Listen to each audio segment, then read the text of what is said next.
Oke, selamat malam. Assalamualaikum warahmatullahi wabarakatuh. Di sini kami dari kelompok 3 akan mempresentasikan mengenai tugas besar teori peluang, yaitu teori peluang dan implementasi hipergeometri. Di mana di sini anggota kelompok 3 yang pertama yaitu ada Zara Adianindita dengan NIM 2311110027. Lalu ada saya sendiri yaitu Dwi Sulistiani dengan NIM 2311110065 dan Irina Cahaya Resina dengan NIM 2311110066. Berikut daftar isi mengenai makalah tentang distribusi hipergeometrik dari kelompok kami. Yang pertama yaitu ada latar belakang, rumusan masalah, tujuan, peubah acak, distribusi peluang, hipergeometrik, pembahasan, dan kesimpulan. Oke, langsung saja kita ke latar belakang. Di mana kami latar belakang mengenai pengambilan distribusi geometrik yaitu yang pertama karena distribusi ini itu digunakan untuk menghitung probabilitas mengenai eh, pengambilan tanpa pengembalian dari populasi, di mana populasi itu bisa saja cacat ataupun tidak cacat.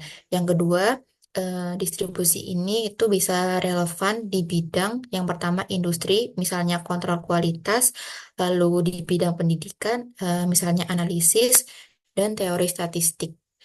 Contoh penerapannya, di sini kelompok kami mengambil 3 studi kasus. Yang pertama yaitu mengenai menghitung peluang 3 sisir cacat dari sampel 6 sisir.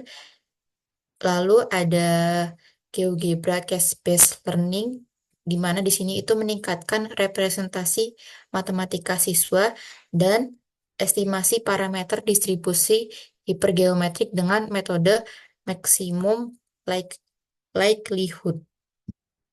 Oke.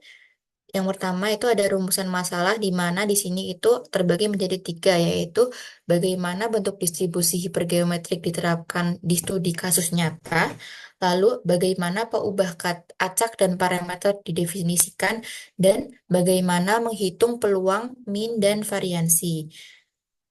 Dan tujuannya di sini yaitu untuk menjelaskan definisi dan penerapan distribusi hipergeometrik, lalu untuk mengidentifikasi peubah acak dan parameter dalam tiap studi kasusnya, dan untuk menghitung dan membandingkan peluang min dan variansi. Untuk selanjutnya akan dijelaskan oleh rekan saya. Selanjutnya ada landasan teorinya. Yang pertama ada peubah acak. Peubah acak itu suatu fungsi yang memetakan setiap hasil dari suatu percobaan acak ke suatu nilai numerik.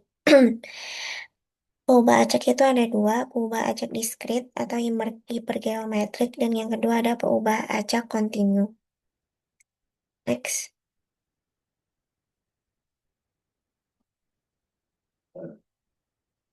Next week.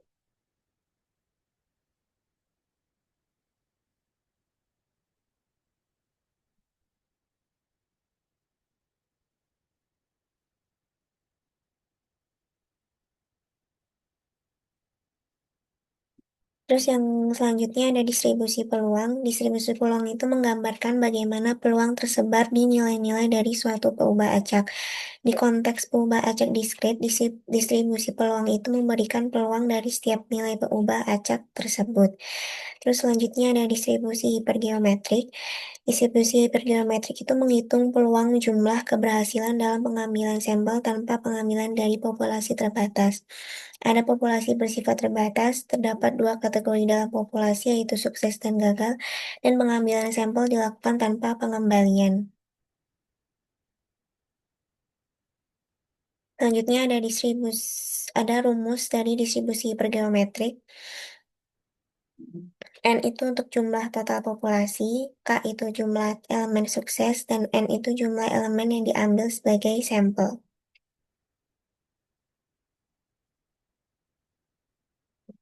Selanjutnya ada mean dan variansi dari distribusi hipergeometrik. Dari mean sendiri rumusnya adalah mu sama dengan N kali K per N Dan dari variansi, rumusnya adalah variansi sama dengan N dikali K per N dikali 1 min K per N dikali N min N per N min 1. Selanjutnya akan dijelaskan oleh rekan saya. Baik, di sini saya akan membahas mengenai studi kasusnya. Yang pertama ada studi kasus yang pertama, yaitu menentukan peluang terdapat 3 sisir cacat dari 6 sisir yang diambil secara acak dari populasi tanpa pengembalian. Lalu untuk peubah acaknya ada variabel X, yaitu jumlah sisir cacat dalam 1 kali pengembalian. Lalu ada parameternya yaitu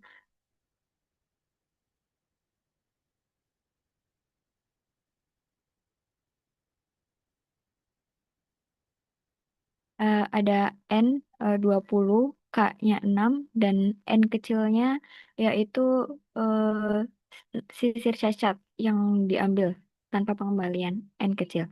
Lalu untuk perhitungan peluangnya menggunakan rumus peluang seperti yang dijelaskan sebelumnya oleh rekan saya dan dihasilkan 7.280 per 38.760. Lalu ada perhitungan min dan variansinya. Dihasilkan minnya 1,8 dan variansinya 0,927. Lalu untuk pembahasannya nilai peluang menunjukkan kemungkinan sebesar 18,78% bahwa tiga dari 6 sisir yang diambil secara acak merupakan produk cacat. Hal ini menunjukkan tingkat kecacatan yang cukup tinggi. Nilai min dan varians juga mendukung adanya fluktuasi cacat yang perlu dipantau dalam proses produksinya. Next. Kalau untuk studi kasus yang kedua, ada eh, seorang siswa memilih 5 dari 10 soal ujian dengan 4 soal SPLDV yang benar, lalu mencari peluang untuk memilih tepat 2 soal SPLDV menggunakan distribusi hipergeometrik. Lalu untuk pengubah acaknya ada X, jumlah soal yang benar dalam 1 kali pengambilan tanpa pengembalian. Untuk parameternya ada N 10, yaitu jumlah total soal ujiannya, K 4, yaitu soal SPLDV yang benar, lalu N kecil sama dengan 5, yaitu 5 soal yang dipilih oleh siswa, lalu X 2 itu soal SPLDV menggunakan distribusi geometriknya. Lalu dihitung menggunakan rumus peluangnya. Dihasilkan 120 per 252, lalu perhitungan min dan variansinya dihasilkan minnya 2 dan variansinya 0,667.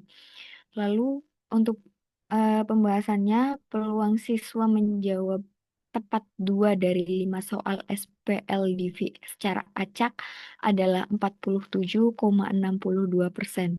Rata-rata 2 soal benar dan variansi kecil menunjukkan hasil kecenderungan stabil. Hal ini mendukung penggunaan distribusi hipergeometrik untuk analisis pemilihan soal dan evaluasi belajar siswa. Next. Lalu untuk studi kasus yang ketiga, dalam percobaan pengendalian sebuah mutu produk dilakukan pengembalian 5 dari 12 komponen tanpa pengembalian dengan asumsi 4 komponen berkualitas tinggi, lalu menentukan peluang terambil tepat 2 serta estimasi jumlah komponen berkualitas menggunakan MLE. Lalu untuk pembacaknya ada variabel X jumlah komponen berkualitas tinggi berlabel sukses dalam 1 kali pengambilan komponen. Untuk parameternya ada M12 yaitu komponen tanpa pengembaliannya, ada K4 yaitu asumsi komponen berkualitas tinggi, ada M kecil itu 5 yaitu pengembaliannya, ada X sama dengan 2 yaitu peluang terambilnya estimasi jumlah komponen berkualitas menggunakan MRT-nya. Lalu dilakukan perhitungan peluang menggunakan rumus peluang dihasilkan sebesar 14 per 33 dan hasil dari min dan variansnya minnya menghasilkan 1,67, sedangkan variansnya 0,91. Lalu next.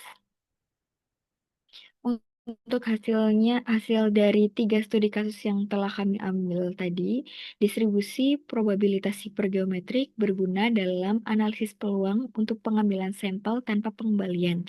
Fokusnya pada aplikasi nyata, termasuk kontrol kualitas produk dan pembelajaran matematika berbasis alat bantu seperti GeoGebra, menunjukkan relevansi teori ini dalam meningkatkan keakuratan analisis.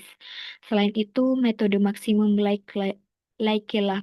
likelihood digunakan untuk estimasi parameter dalam populasi terbatas.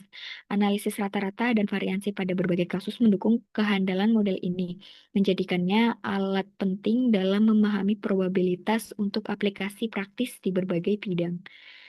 Sekian penjelasan dari saya kembalikan ke teman saya.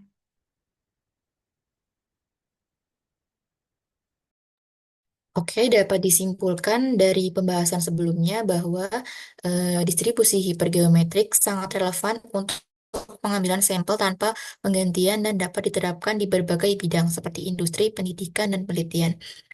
Untuk studi kasus pertama dapat menunjukkan penggunaannya dalam pengendalian kualitas produk dengan probabilitasnya sekitar 18,78% untuk mendapatkan 3 produk cacat dari 6 sampel.